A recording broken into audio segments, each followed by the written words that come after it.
Okay. We are going to have a little bit of lengthy reporting out from closed session, and please forgive me if I don't get everything exactly right on the first try. So Chris, do I just go like with regard to student waiver? Yeah, and Okay. then just read out motions and. Okay, so with regard to student waiver number 2023-01, the motion was made by trustee Popmissel and seconded by trustee Lopez. And it was all unanimous vote.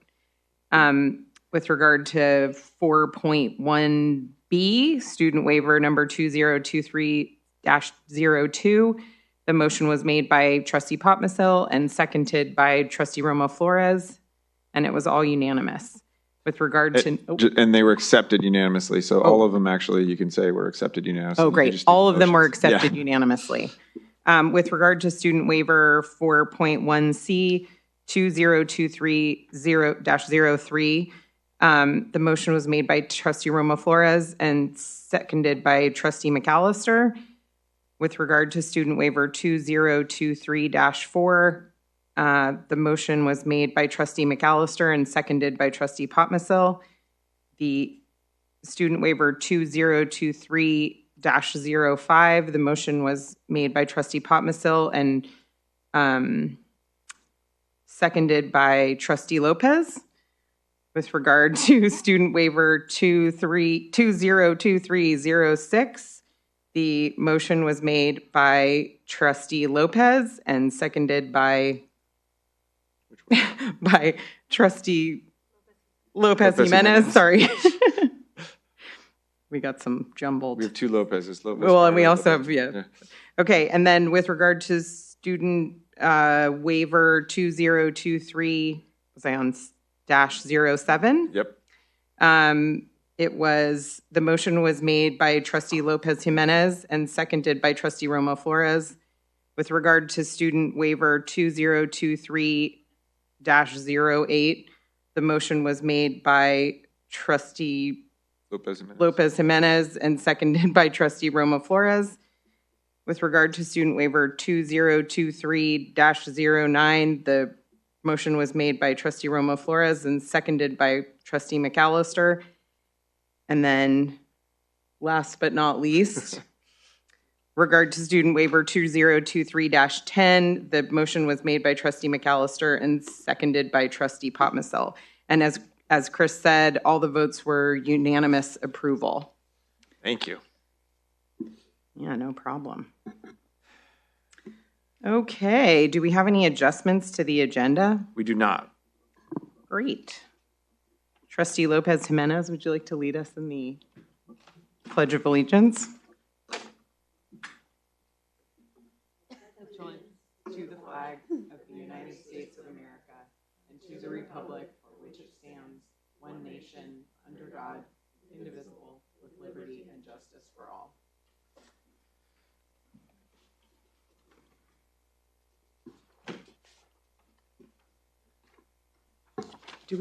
We're doing celebrating our successes first?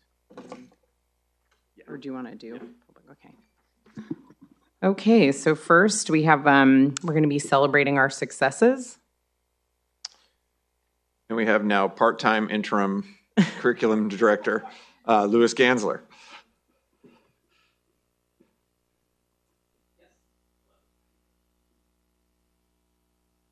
Is the green light on?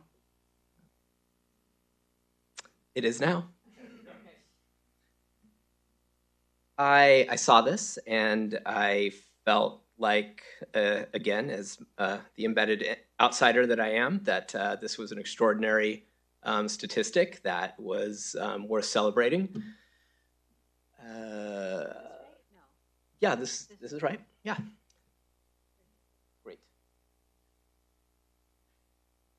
And I'm pointing over there. No, I think you can point at the screen. Just the arrows. Oh, it needs to go on. Sorry. I'm not the expert at that. Okay. So the numbers we're celebrating are that of all the seniors, 33% of them applied. to a UC. Of that number, 74% of them were accepted. Overall, this is the third highest acceptance rate in the county. The only school in the top three with over 20 applicants. I'll show you the scatter plot in a minute, but basically the other two that beat us in terms of the acceptance rate were dealing with very, very small numbers. So for instance, 15 people applied and 13 of them were accepted. Adding the top two schools' applications together still doesn't add up to the number of seniors who applied from Healdsburg.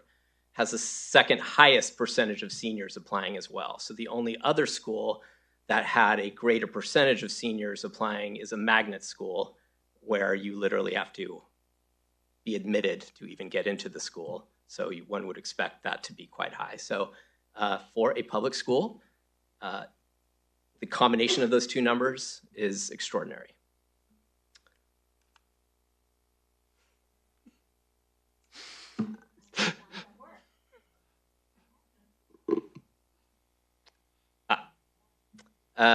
We do not have disaggregated data with regard to who applied to the UCs at the moment. My understanding is that counselors compile a list toward the end of the year. So in about a month or so, we can go over that data if you're interested.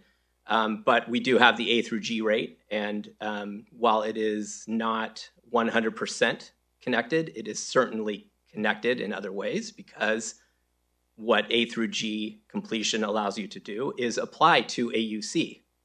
So that is the breakdown. And again, those numbers are also impressive. And as you have no doubt noted, there is still a disparity by ethnicity. And so that's still some work to be done.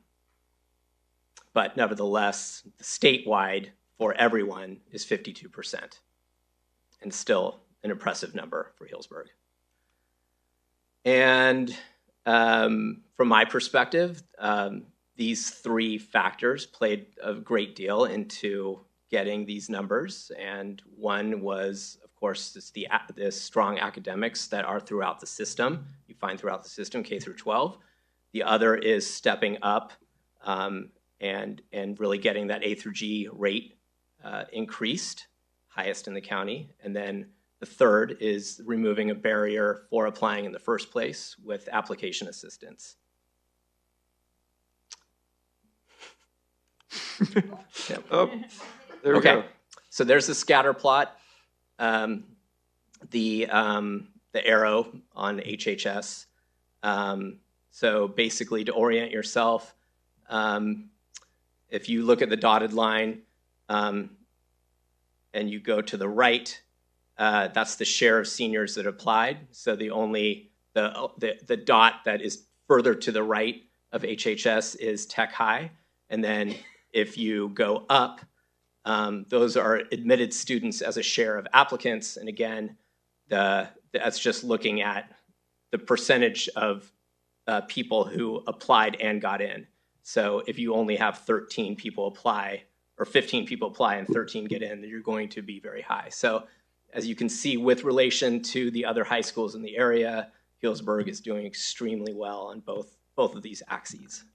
So that's what I have to share. Good job, everyone. Thank you very much, Louis. I only have one comment. I mean, again, to our high school, to our elementary, junior high, congratulations. Keep up the good work. Let's do better, as I'm always apt to say. And also, I would hope that we can get this out into the news, folks, because people are always asking. I'm giving them numbers, but I think if they read it in the PD, or Healdsburg, I wouldn't get too excited about the Tribune, but whatever, or Facebook, I don't do tech stuff, but whatever that other but to get it out so people really know how well we're doing. I mean, I really, really encourage that. I know that's one of our communication things, and Yep. I see you're nodding, so I'm guessing it's going out. And the Tribunes, they're making a good effort, actually. They stepped up on the local news. Yeah, so don't disregard. Yeah, and I would just say the same. I mean, congratulations, but I still would like to see that gap not be so wide between the Latino and the white student population. That's still a concern of mine. So we need to just look and see what they need and provide that for them so that we can reduce that gap. Absolutely. Thank you. Thank you, Louis. There was one thing that I neglected to report out from closed session. I want to briefly acknowledge receipt of a letter dated March 14th, 2023 from Superintendent Vandenheuvel regarding certificated staff reductions along with Attachment A and Attachment B. Thank you. And then we are moving on to public comment on consent and non-agenda items. The public may address the board on any consent action item or item not listed on the agenda pursuant to the Brown Act. During this period, the board cannot consider issues or take action on any item not listed on the agenda. Time is limited to 3 minutes per person. And we have one comment card. And it is from Michael Ephraim.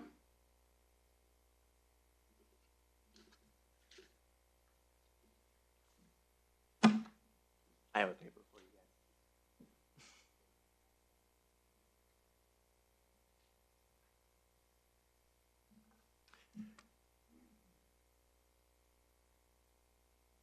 So my name is Michael Ephraim. I am a teacher at the high school, math teacher, computer science also.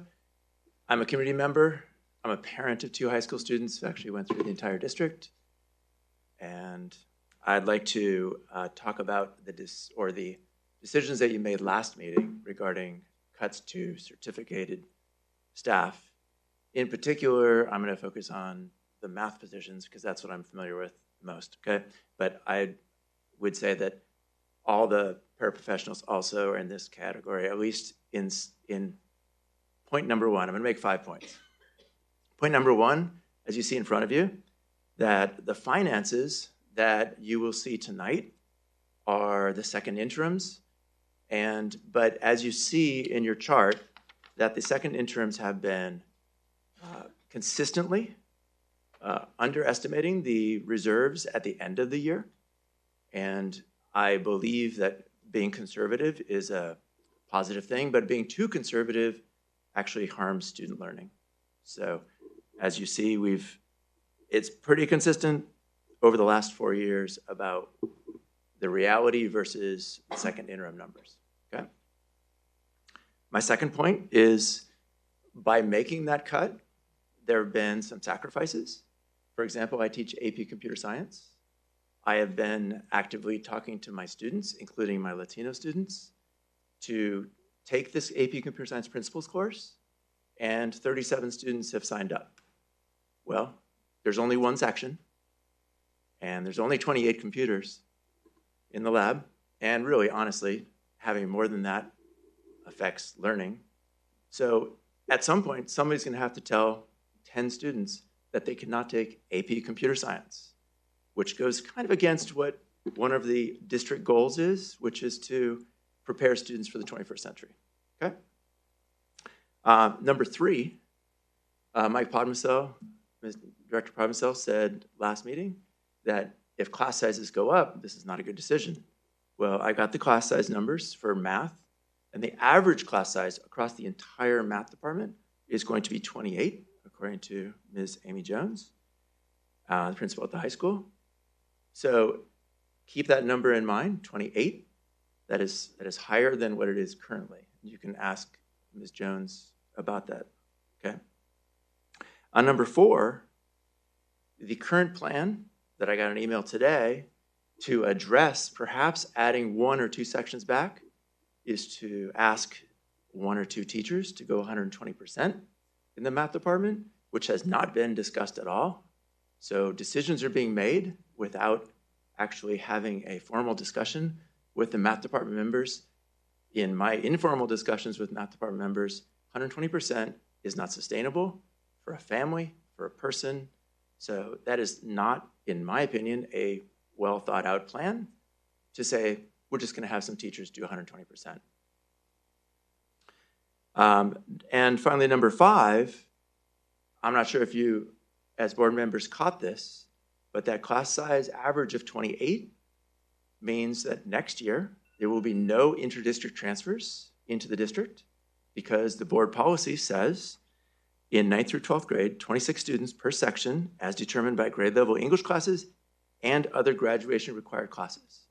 So that, even though some coaches have been in communication saying they would like to have more students arrive at the high school, and I think that's one of the reasons why we opened up the district for interdistrict transfers, was to get new students into the district. Well, this will shut that down completely because 28 is greater than 26. All right? Thank you.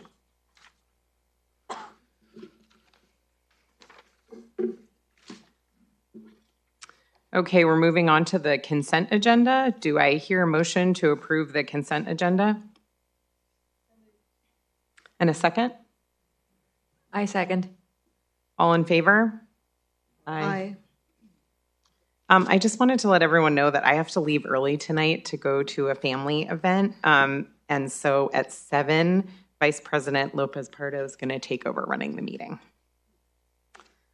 Okay, so now I will tell you about public comments on agenda items. Members of the public have the right to address the governing board on any items of interest, providing it relates to the subject matter jurisdiction of the board. Your request to address the board will be heard at the time the item is being discussed.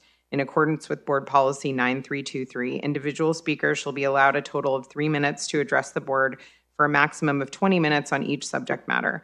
With board consent, the president may increase or decrease the time allowed for public presentation depending on the topic and the number of persons wishing to be heard. The president may take a poll of speakers for or against a particular issue and may ask that additional persons speak only if they have something new to add.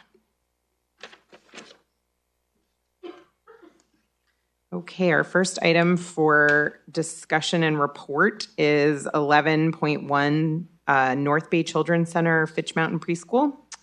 Yeah, so it's my pleasure to reintroduce you to Susan Gilmore, who is are you the CEO? Is that your? President and CEO. President and CEO of the North Bay Children's Center. And I can say, been a longtime partner with the district now and doing a fantastic job at providing preschool services on the Fitch Mountain campus. And so she's here to give the annual report on state of preschool. Well, thank you. And yes, we've been actually partnering for 6 years now. So I believe that in 7 years, you're going to be able to list your preschool program as a contributing factor for college acceptance. So I hope I'm here in 7 years to be able to help give that report. So we have, for 33 years, the North Bay Children's Center has been a recognized leader in early care and education, serving thousands of children throughout the North Bay. And our mission is to ensure that all children, particularly our most vulnerable, have access to those high-quality early learning experiences that build the foundation for lifelong success. So we provide full-day, year-round childcare for more than 650 infants, toddlers, preschoolers, and school-aged children at 13 locations between Marin and Sonoma County. The majority of the families we serve are extremely low income and qualify for subsidized childcare, and those subsidies are come through state contracts through the California Department of Education and the California Department of Social Services. So we're providing families, again, the majority very low income, with high quality early child development programs that focus on school readiness, foster health and resiliency, and promote self-sufficiency. And we have been, as I said, working with HUSD since 2017. We've started with serving the 39 students that you had the contract for, and we have together worked with you to increase those contracts, and we have been able to secure state funding to now serve a capacity of 69 preschoolers, and we just added a toddler program, so we have capacity for 12 toddlers, which brings our little campus to 81 children, which is significant growth over the past six years. So our next slide, what we want to do is some of our highlights this past year.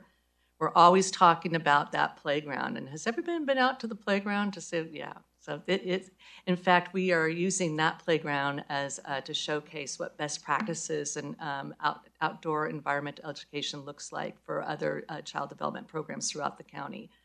And I really appreciate working with staff and really partnering and having the ability to together raise those monies to develop that playground and do what we believe, again, is best practices with a superintendent and principal who are very, very supportive of vision and design and the ability to make those things happen. So thank you.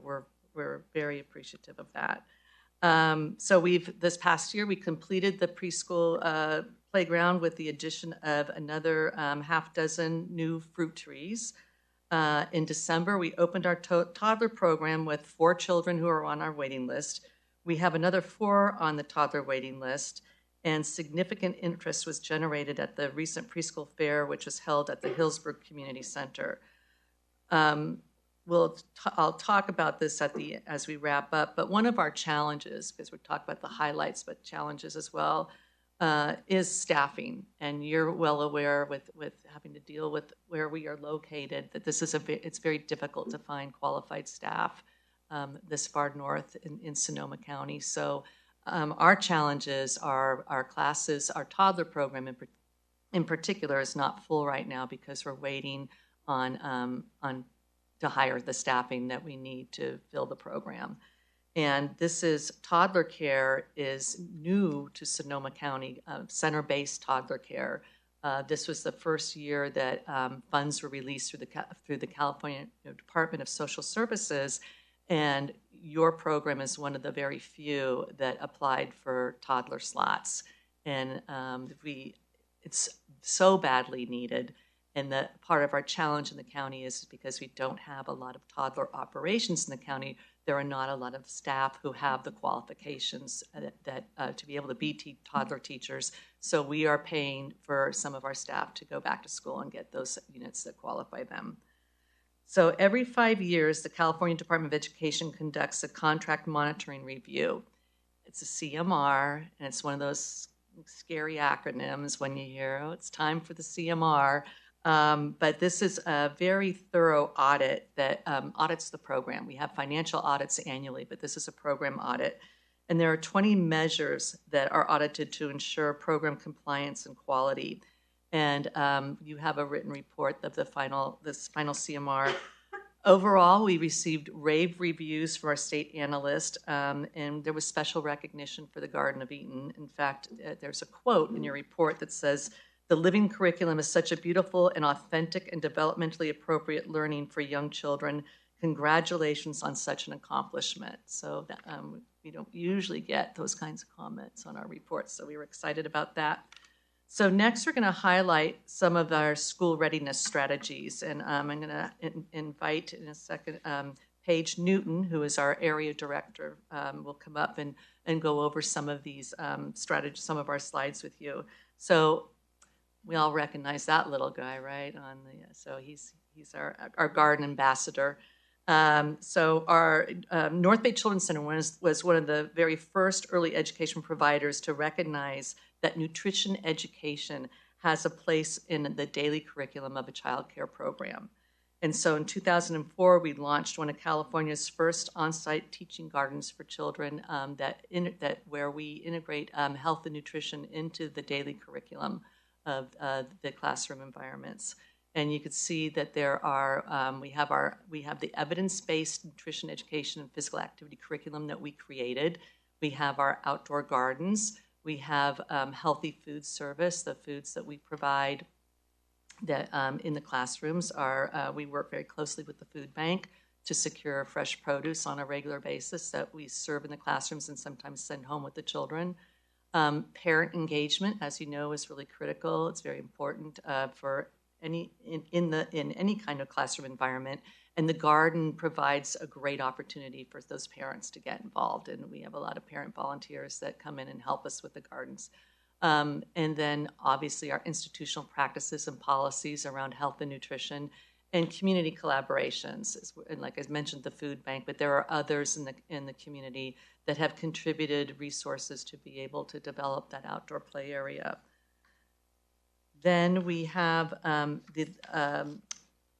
lastly, we're just about ready for that. We're good.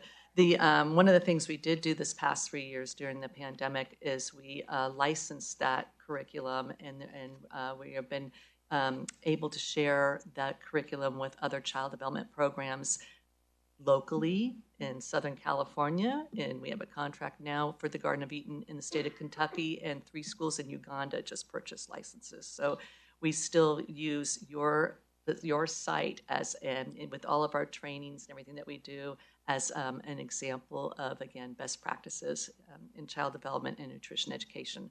So now I'm going to invite Paige up to tell you a little bit more about some of these initiatives that contribute to the high quality and school readiness elements of our program.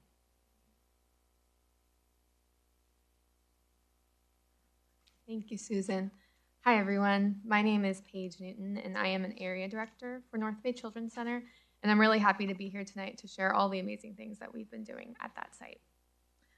This year, our staff are engaged in several training initiatives.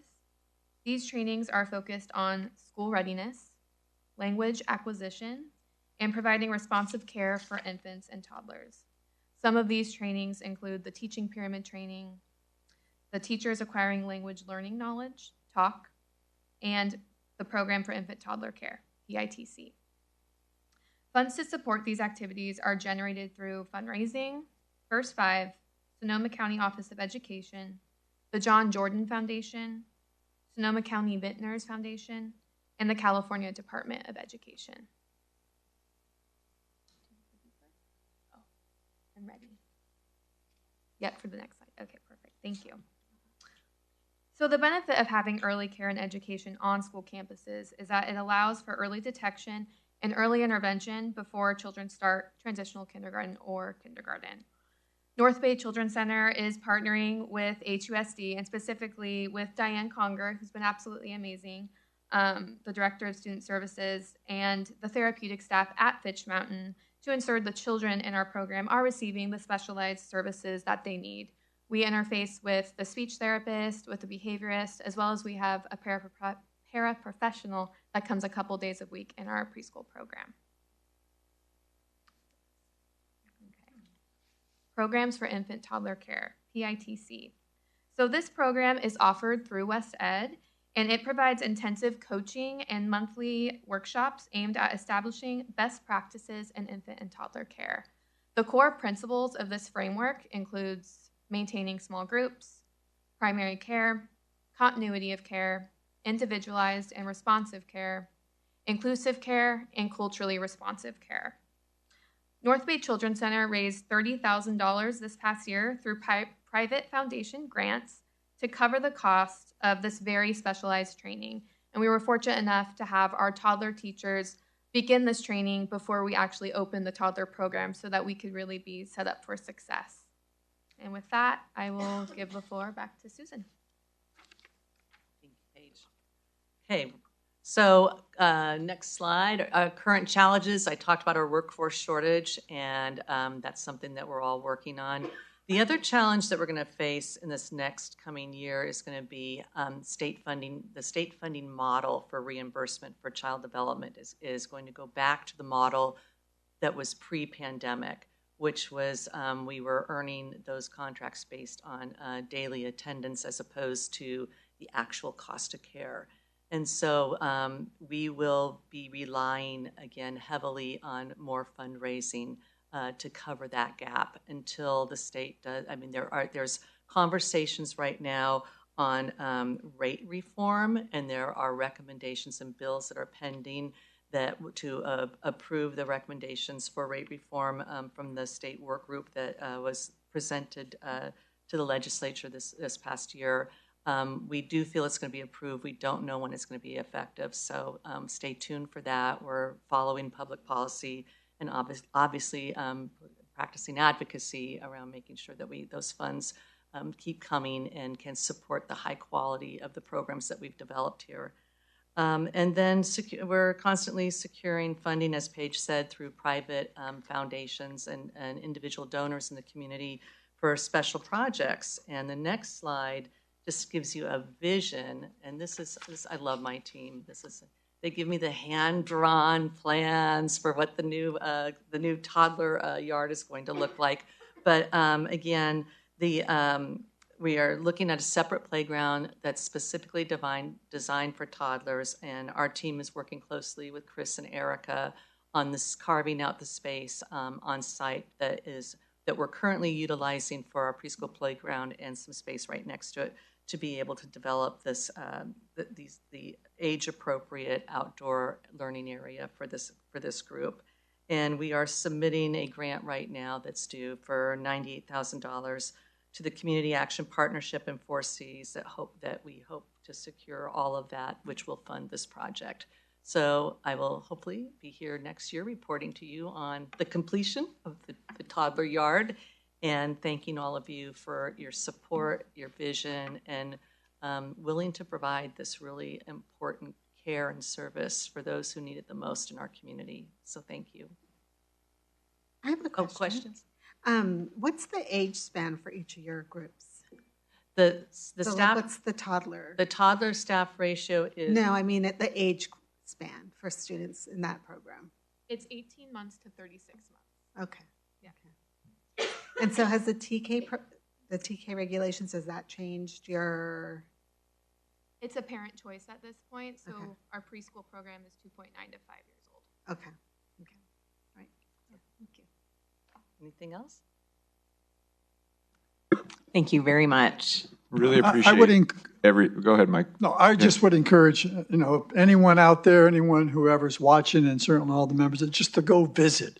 It is really a cool place for kids. It's kind of cool for adults too, to be honest with you. Yeah. And get your license so you can get employed by the time. We need you. But thank you so you. much for being here and again for your continued partnership and the excellent work you do for our littlest ones. So really appreciate it. Okay, next we have 11.1B, summer school planning, and we'll hear from Louis Gansler.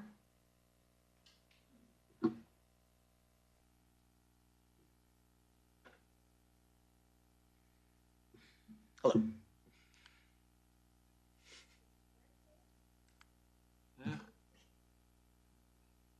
All right, well, that's it. Right. So there are two campuses that are providing summer school. And the first one is the elementary grades 1st through 6th. It will last 3 weeks. There are 13 days of instruction for all of the sessions at all of the campuses. We will need one teacher per grade level, at least one paraprofessional per grade level, and it will be held from 8 to 2:30 during June 12th to June 30th. And then we're also putting on the Reed Camp at Bishop's Ranch, July 10th through the 14th. And the secondary site. Can I just interject?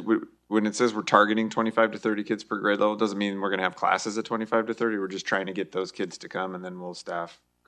And I have a question about the funding source. So does Healdsburg get the expanded learning opportunities program money, or how are we funding the summer school? We actually are using COVID funds for summer school still.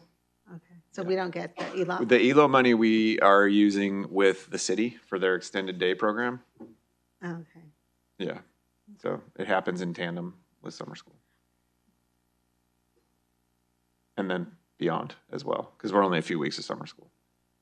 Okay, so we must not be getting the ELOP funds then, because you have to have a 6-week summer program. That's not us. The city gets it because they run a program through us. So we send the funds to them to be able to help run it. But there's ELO and ELOP, and honestly, I'm not sure which is going where. Okay. In terms of which one we're using. Okay. Yeah, if Debbie was here, she could tell you.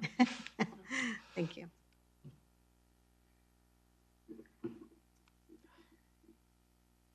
Okay. All right. We have 2 sessions for secondary. The site will be the junior high, as the high school will be undergoing some remodeling. Session 1 will be June 12th through the 30th, and then there's a short break, and then session 2 is July 10th through July 27th. The primary purpose is credit recovery, and we are also working on an 8th grade math program as well. It's still in play. I believe that's it. Nope. There's one more. So additionally, there are several other programs that we're running in the summer but aren't necessarily summer school itself. The Rise Up program for 8th graders who did not promote, the Mike Hauser STEM Academy, the Bridge program, which will be right before school starts. We may offer several dates. We're still working on that. And then, yes, our partners will provide transportation and food service. I believe that's it. For the 8th graders that did not promote, so by participating in this, does that mean they get promoted, or what does that mean? Well, the promote here is in quotes because we don't hold people back, but it is essentially a recognition that they need some extra assistance as they're entering the next level. So it's an attempt to fill in some of those gaps. So it's still optional for them? Yes. It is Yeah, optional. unfortunately, we can't mandate summer, but it is optional. And by promote, like there are criteria that Nicole's been working on, new criteria this year for 8th graders to be able to participate in the promotion activities. Doesn't mean they don't go to 9th grade. We do not retain students in 8th grade. Okay. Statistically, that is about the worst thing you can do to a kid. So. Okay. Thank you. And there are no units earned at that age as well. Yeah. Okay. Oh, Amy, did you have something you wanted to add? Yeah.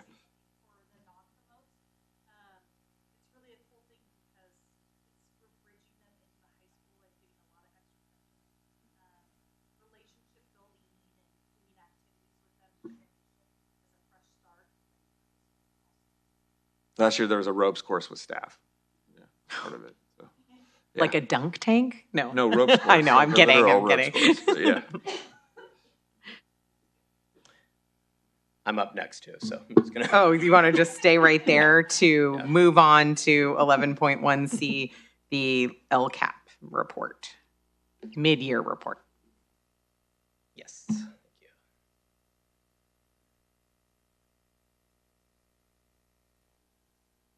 All right.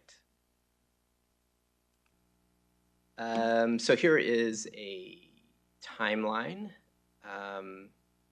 March, April is where the local data is collected through input sessions. And in May, there will be updates and revisions. And then June, the approval and local indicator report. There will be, as I have been told, there will be an additional mid-year report for when the report is ready. Is that correct? Yes, yeah. We'll have another report out to you guys. Right. There's an opportunity for board input, actually. Okay. So, yeah. So what I'm going to go over today, though, is I designed a brief survey, and we had only 7 questions. We're trying to streamline it. We sent it out to parents and staff, and principals are sending out the link in their newsletters, and we'll keep the survey open through the rest of the month. And I can report on the responses that we've received so far, and I think they're interesting. So about 2/3 of the respondents were parents, and 1/3 have been faculty and staff.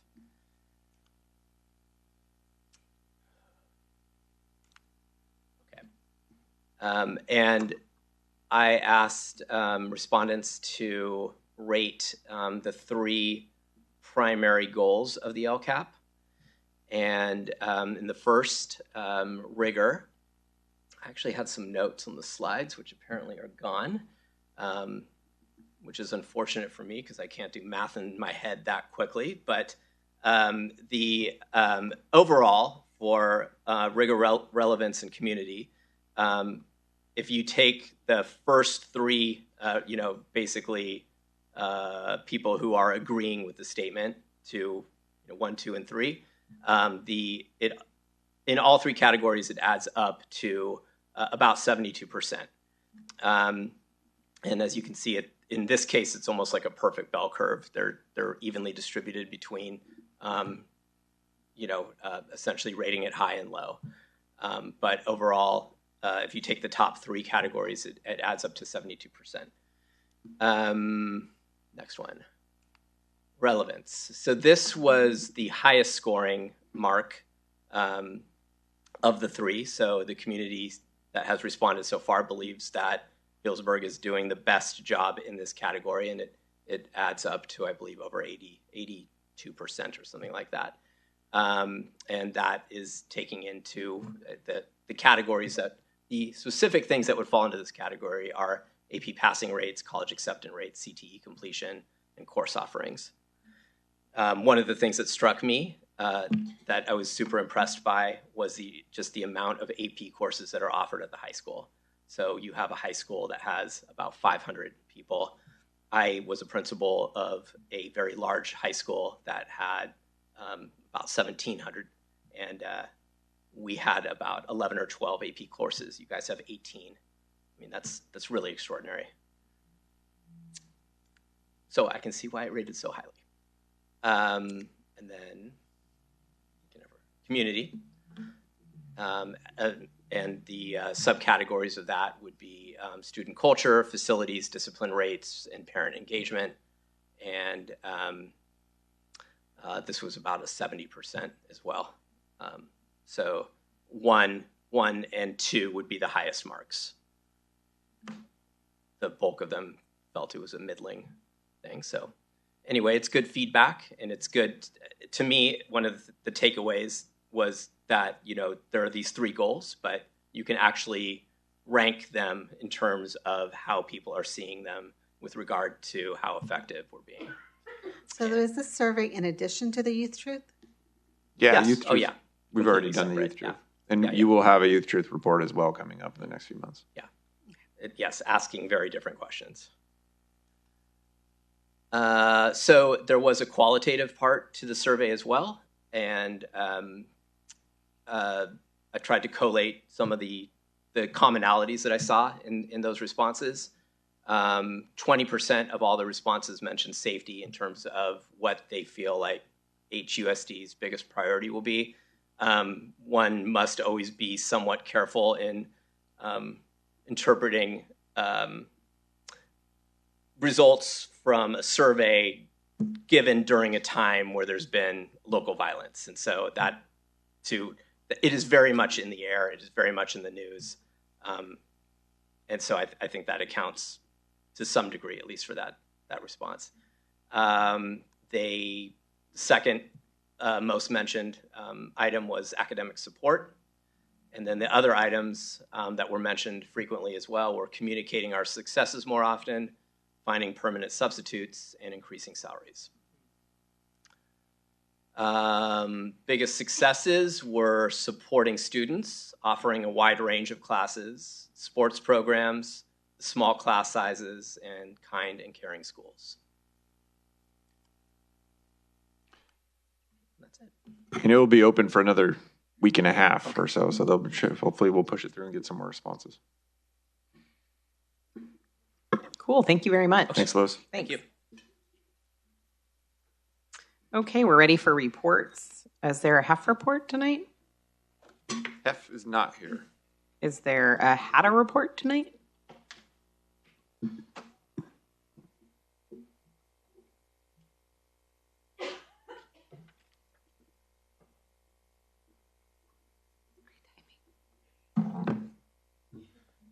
Hi, good evening.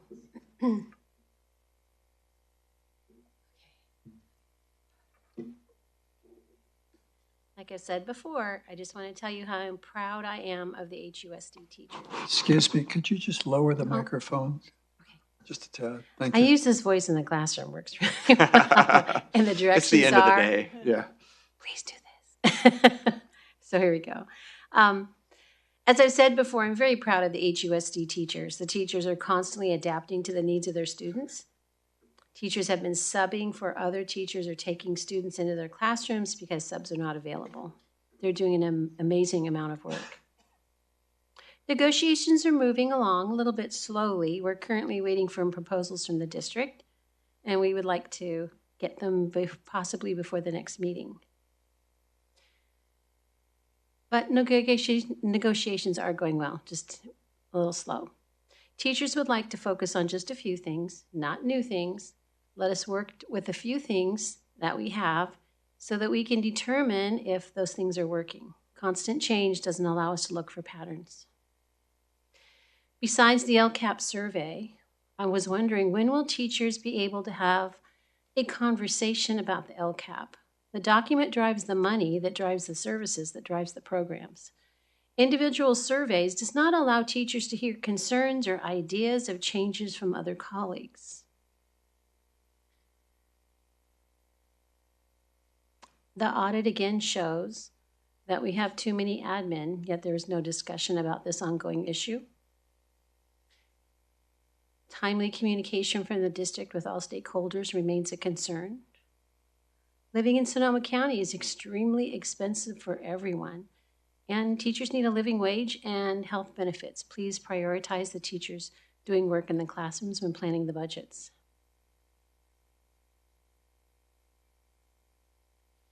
We are a small school district, and teachers are very much interested in communication and collaboration with all stakeholders on critical decisions in a timely manner. We are concerned that we are being left out of the loop sometimes in important decisions regarding our students and the education of our students. Sometimes we find out at the last minute. Teachers would like to have you visit their campuses. Teachers would like to meet with you and have a conversation about students and their learning. Teachers like to share what's going on in the classroom. I know that you're all working, but if you can pop by, it would be great. Thank you for your help and support. Thank you for supporting our request for needed materials. Thank you for reaching out to ask questions. Please continue to ask questions. Thank you for your leadership. If you have any questions, I live at the junior high. Thank you. Thank you, Robin. Thank you, Robin. Do we have a CSEA report? It appears not. Okay. And Abby is not with us tonight, so we will not have a student trustee report. She is at the state convention for FFA in Fresno. Yeah. Cool. So. Do we have Board of Trustees reports? I'll just do a short one on the high school ELAC. We had a meeting, now we have one coming up, and I'll start there. The agenda, basically the main item on the agenda was bylaws. We got maybe partway through. My understanding is that there was a committee formed, and hopefully at our next ELAC meeting at the high school, they'll bring the recommended bylaws, or at least more for discussion. So we'll have more on that, and I do apologize to my board members. I was not able to go to the last DLAC meeting or at the junior high meeting, but I'm hoping Linda, Trustee Lopez went to the junior high elementary, didn't he? But that's all I have. Thank you. Thank you very much. I can just share a little bit about the ELAC. So the ELAC meeting at the junior high and ATS merged together, so they had a joint meeting, a lot of attendance. It was a good conversation. Lewis was able to attend and present about the LCAP, remind parents to complete their survey and the importance of completing their LCAP survey. And we had some folks come in and from Corazon, from I believe it's Soul Drum Academy, were able, something like that, along those lines, were able to present about the services that they offer. We were able to talk to the parents about potential workshops that we want to work with the school districts, and I've spoken to Chris about joint efforts with Corazon and the school, so we can provide some workshops together in conjunction instead of doubling our efforts. So it was I believe, a successful meeting, a lot of parent input, a lot of engagement. And so I can see the increase in engagement from our parents at the school sites. So thank you to all the admin, teachers, staff members at the schools.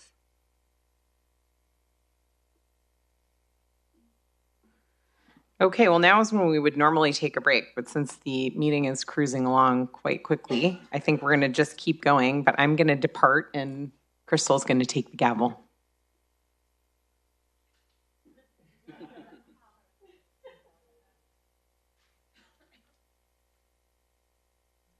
All right, school business. We're going to go ahead and start with the 2023-2024 Healdsburg Unified School District school calendar. Okay, so it is the same calendar that we brought to you last month. HADA has agreed to it. We've taken some time to consider it, and it looks appropriate. So we're looking for the board to approve the calendar today. Questions or comments? I'll move to adopt the calendar as presented. And I second. What do I do? Okay. So all those in favor? All those in favor. Thank you. I was like, what do I do? Aye. All right. Unanimously approved. I should pay more attention to. Yeah, you're gonna now. Those. Yeah. Okay. Moving on to second interim report. It will be presented by Chris. Yes. So CBO Deborah Detto is either on a plane or en route to the airport to catch a plane to Hawaii for her daughter's wedding. So I am here in front of you, and I feel pretty confident that I can answer your questions as it pertains to second interim. But we'll see if you can stump me. Can you go to the next slide, please? Yeah, I'm not even going to try the Lewis thing.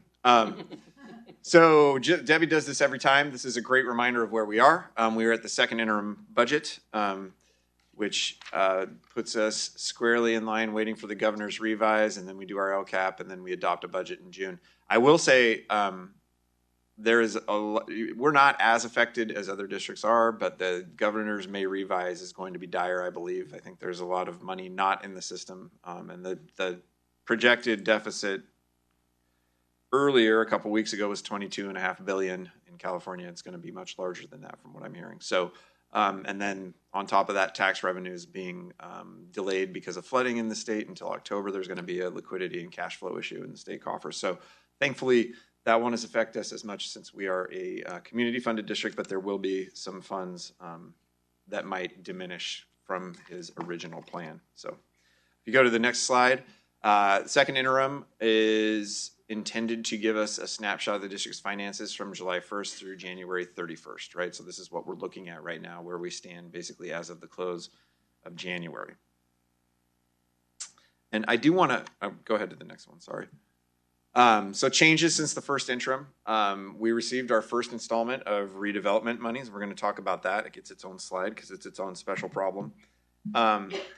We received estimates for special education from partners that are outside the district. So you'll recall that we have numbers, dozens actually, of students who have needs that we don't have the scale to offer specialized programs for in this district. And so we have to contract with either other districts. We're part of the North County Consortium with Windsor and other districts. And then we also sometimes will contract with SCO or non-public schools. And so we've got some solid estimates of the costs for those programs as well as the transportation for those students. Current year, the expenses increased from the first interim, so you'll see that. Not a surprise given inflation. And then we have the governor's January proposal. This one's actually a huge topic of conversation because they're estimating a 8.13% COLA, and what I heard in a meeting earlier this week is they're not going to be able to cover that. So that'll be interesting to watch from the outside because it doesn't affect us as much. And then declining revenues, potentially with some reductions to various initiatives. One's the arts block grant. So we were supposed to get money. Everybody knows in schools with millions allocated, and then they told us, by the way, you're only getting the first installment we already gave you, so you're not getting the rest. So things like that are going on. And then there's a large CalPERS increase. So the district now went from 25.37% on CalPERS, which is our classified retirement system. The district's share now is 27%, so went up almost 2%. And also CalSTRS went up, didn't it? CalSTRS went up. I don't have the figures in front, but it wasn't quite as high. Yeah, I mean, it's around 19 or something, if I Yeah. recall. Yeah, but the change wasn't as dramatic Right. as the But as it's the still first. a lot of money. Right? Yeah. So redevelopment agency. So looking at this slide, SCO recommends, and we break their recommendation every single time. They want us to be uber conservative in our estimates of property tax revenue. They recommend that we do 50% of the previous year. So you see that in that first red line on the bottom. So we haven't done that. Debbie and I, since Debbie became CBO, and we've been very transparent with you all how we build our estimates more at 80, 85%. We have to have some wiggle room just in case things come lower than they are anticipated to. And we were on a run where we thought we were doing really well until last year in that second installment. So you see there was a progression in January, went up, although very slight compared to past years. And then in June, we actually went dramatically down, right? So the actual there is in red, 841,499, right? So typically we would have been budgeting 80% of the previous year in June, which was a $1.7 million allocation. So that budget, we would have been anticipating 1.4 million, and instead we got 840,000. If you recall budget last year when we presented it to you, we said there's a 600,000 shortfall in our anticipation of redevelopment revenues. So that was a glitch in our budgeting. We keep going round and round with SCO and with the county on please explain RDA to us, and there is literally there is no explanation from anybody on how redevelopment works, and nobody can figure it out. Yeah, so I could march the CBO from SCO up here. He'd tell you the same thing. Sonoma County tax collector would tell you the same thing. Nobody gets it. It's an interesting thing. So we continue to be, I guess, what I'd call progressively conservative. So we're not going to be as conservative as SCO wants us to be in our projections, but we can't estimate 100% of the previous year's revenue, even though we hope and pray that it is more than that.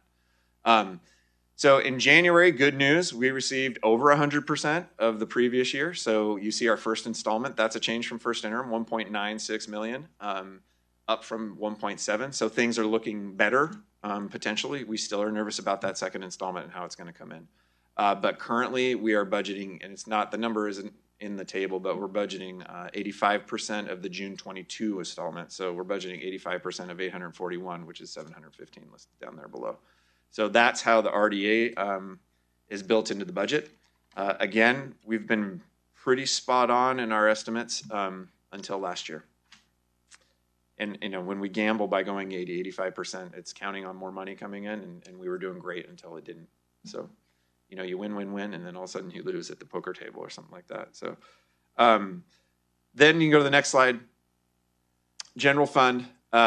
This compares, so you see the last column there compares the first interim to second interim. So revenues are up, salaries and benefits. We actually have a number of positions we haven't been able to fill. And so Debbie's taken that as a cost out of the budget. That's just the employment pool right now. The employment's at an all-time low, right? It's hard to find people. See, transfers in and out. So we had previously budgeted $100,000 to potentially make up for shortfalls in food service. Every year we usually have a contribution the district has to make to food service to keep it solvent. But this year they're doing a good job of not going over. So we've only got 50,000. So 50,000 came back into the budget. So net change in the fund balance is 850 in the black, which is good. And go to the next slide. Multi-year projections. You'll see here wow, this is different than the one I have. Mine was highlighted yellow, but go to the next one, Karen. Huh, okay, you can go back. So one thing I want to point out in this, so this is a lot of columns, a lot of numbers. It's LCFF sources, those are our property taxes. We don't receive money for LCFF. So we're looking, last year we had 22.8 in local property taxes come in. You see all the salary numbers. One thing I want to show is that currently in the budget on where it says other financing sources and uses, we are not budgeting money to come out of Fund 17. So Fund 17 is our savings account. It, along with our ending fund balance, once all the revenues come in, is what makes our ending balance, that percentage we always look at, right? So we currently, in a really good way, are not borrowing from our savings account to keep. We are deficit spending, and I'll point that out, but we're not borrowing from the savings account to keep ourselves solvent, right? So that's a good thing. That's a change. But you will see the net for the year, the second to last on the bottom, everything is in parentheses there, which shows deficit spending. That said, we're hopeful that revenues come in higher, right? You can go to the next slide. Multi-year projections. So this is that reserve percentage I was talking about with you. So you see there currently for second interim, we're showing, well, we knew we ended last year at 23.6. Current year, we're looking at 12.4 as of January 31st. The board mandated percentage we're supposed to have is 13.33, you'll recall. And then, so we're just under that, but we're in a healthy place. And then we have almost 8%, almost 5% on the out years. And you can go to the next slide. Negotiations continue, as Robin alluded to in her HADA report. So we are meeting again after spring break. It's fascinating to wait for the governor's May revision because I think it's going to be very different. We will continue to gather information on revenues and continue to look at our expenditures and be wise in how we spend and where we're leveraging those one-time COVID funds. And then sooner than later, we start on the 23-24 budget and LCAP. So as Debbie showed in that first slide, we're in the middle of that cycle. So any questions?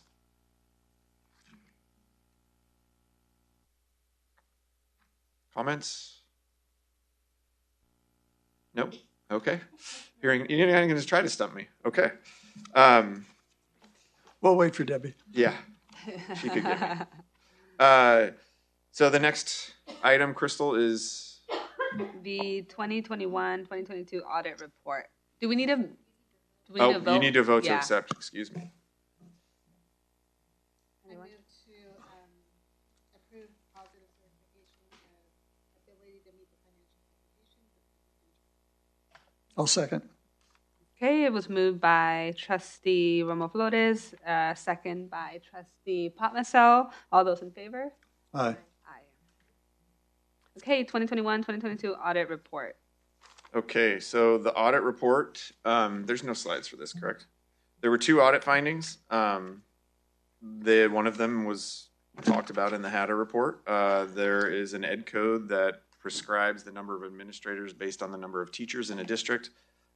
We have consistently, for as long as I've been in the district, been over that.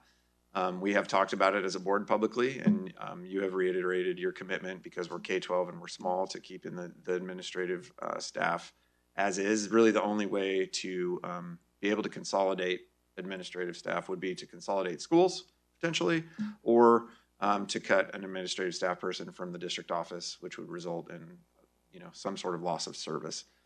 So certainly open to those conversations, but again, those are conversations that we've had in the past, and I believe you've reiterated your support for.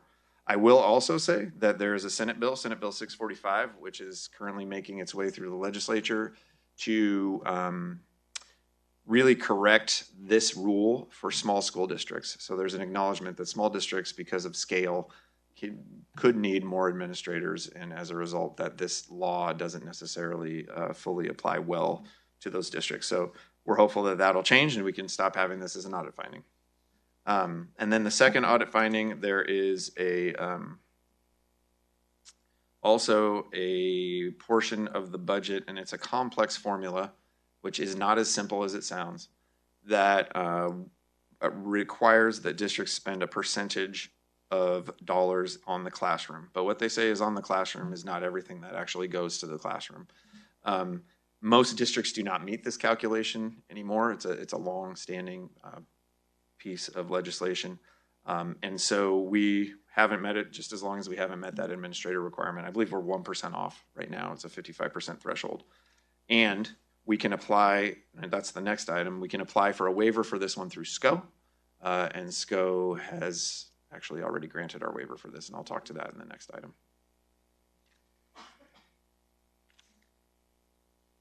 Questions? What does that second piece mean, Chris? So a percentage has to go to the classroom. what does Well, that entail? so I don't know the formula off the top of my head, and Debbie, I actually, a couple days ago, asked Debbie to pull it up, and it's this massive spreadsheet of what counts and what doesn't count. I can tell you, like, when we send, and I'm going to talk to this in the next item, when we send a student to a non-public school, so they're getting, and it can be upward, I know, what's a SCO placement cost now, Diane? Like $80,000? 86,000. So one student who has special needs and they need this placement, no argument, it is a necessity, $86,000 to place them in the class that they need through the County Office of Education. So it's technically still public school, right? Those dollars, because in our budget, they're going to come out of the 5,000s, they don't count as a classroom expenditure, even though we're paying for that student's placement in that classroom, right? So we have over $2 million unaccounted for that go towards that kind of situation that don't fall into that 55%, because it's an old piece of legislation that was made a long time ago that doesn't actually fit modern school financing and ways of doing things. Can you give other examples? It said 2 million and one is 86 for one student. I'm sure it's not all for special ed or whatever. You were saying it was like $2 million. No, that's the special ed encroachment that is not allowable in that formula. So when I say special ed encroachment, let's go to the next item and I'll explain it. Is that okay? Yeah. Because it's part of the corrective actions. Yeah. Okay. Yeah. We have to take So- action. Yeah, so I move to accept the 2001, 2002 audit report. That's all we're doing is accepting. And I second. Thank Okay. you. Moved by Trustee Romo Flores, second by Trustee Lopez Jimenez. All those in favor? Aye. Aye. So corrective actions is the next item on audit findings. Is that correct? The Yes. next item is certification of corrective actions for the Yeah.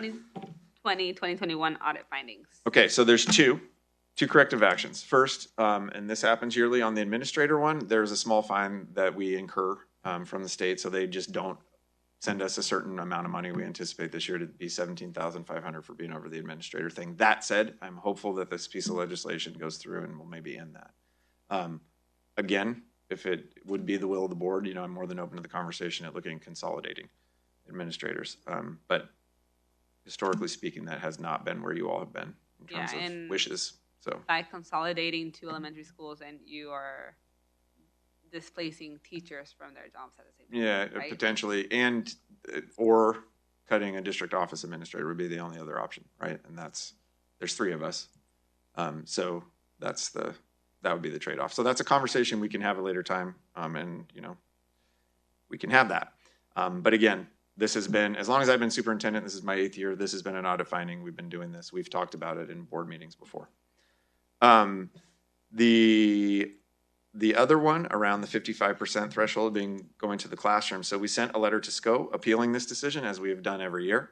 And in this letter, the first thing to keep in mind is we pay $1.2 million almost in post-employment benefits. So we have employees who were teachers, who were paraprofessionals, who were administrators, custodians, et cetera, who are entitled to medical benefits for their lifetime. So every year we're paying $1.2 million out to people who don't work here, right, anymore. Yes, that money is being spent on the classrooms of old, but it's still being spent on classrooms, but it's not allowable, right? So there's $2 million off the top out of our budget that's not allowable in that formula. And then our special education encroachment, $2.7 million, a large percentage of that is in the 5,000s, again, to meet the needs of students who have certain disabilities that we can't meet their needs because we don't have the scale. For instance, if we have a student who's autistic and not high functioning and needs more of a protective environment, a more restrictive environment than we can provide that has more structure, then we send them to a special program. For instance, is it still at LBC? What's that called again? ANOVA at LBC is a great program for those kids. ANOVA is going to cost in the ballpark of what a SCO program costs, and we are bound to have to transport them to and from school. So it costs a lot of money, right? And so some of those funds can't be allotted into this formula because of the way the formula is created. So SCO has waived they have the ability as the County Office of Education to waive any corrective finding or fine we might incur for not paying for it. And like I said, the vast majority of districts are in the same boat. Ours, and they make the special ed argument for sure. We are actually very unique in the OPEBs, we call it other post-employment benefits, the lifetime benefits that people are entitled to. Again, this year it's going down. It's morbid, but we're on the bottom of the curve. We peaked at about 1.8 million a year, and now we're down at 1.2. So it's going to continue to go down over time, but slowly. And again, $1.2 million spent on people who don't work here anymore. And that's an encumbrance that most districts do not have. So corrective finding for the administrator is the fine from the state, and then no corrective finding because we were granted the appeal from Sonoma County Office of Education on the classroom ratio percentage. So any questions about those? Mike, did I answer your question? Well, you did, I think, and as I read this before, and now it's becoming clearer.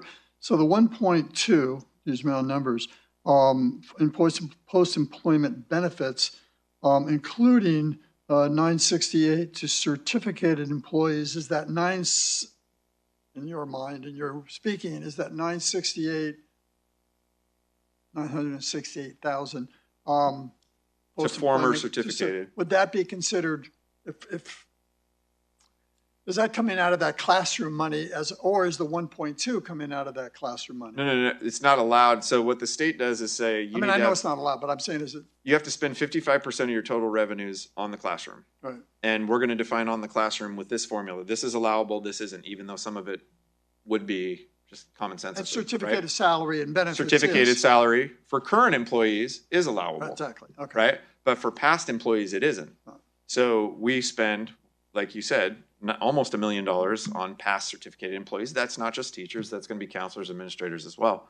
But again, it's $1 million leaving the district that is not actually being spent on the kids today. So I understand why they don't want to allow it, but it's something that we're bound to do. Whereas if we didn't have post-employment benefits as a past contractual obligation, we'd have $1.2 million freed up to spend well within it. How we wanted to. Yeah. That's what I'm thinking. Okay, back into the classroom. So clear as mud. Yeah. Any other questions or comments? Okay, seeing none, would anyone like to move? I'll move action item 11.2D, certification of corrective actions for 2020-2021 audit findings. I'll second. Moved by Trustee Lopez Jimenez, second by Trustee Potmasel. All those in favor? Aye.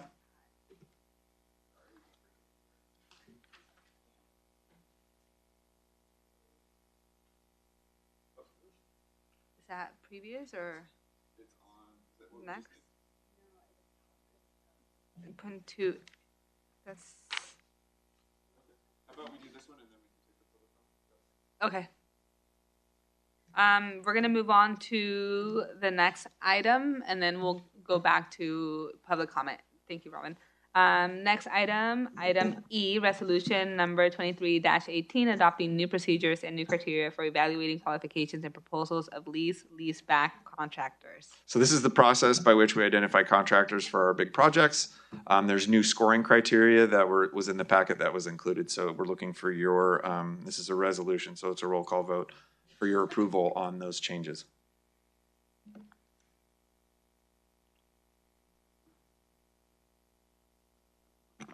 I'll move the adoption of resolution number 23-18. A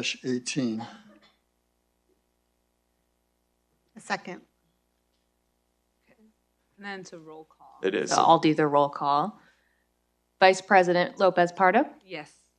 Trustee Romo Flores? Aye. Trustee Lopez Jimenez? Aye.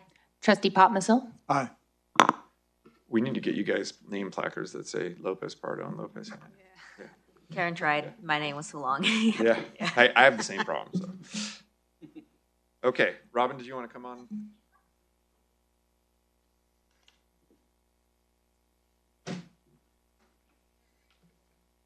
You guys are fast. I couldn't run up with that yellow paper in time. So I wanted to just make a comment about the audit report. What I hear a lot is it's the teachers with their are receiving this, but there's more than just the teachers on that list. So I just wanted to say that it's teachers that have retired a long time ago.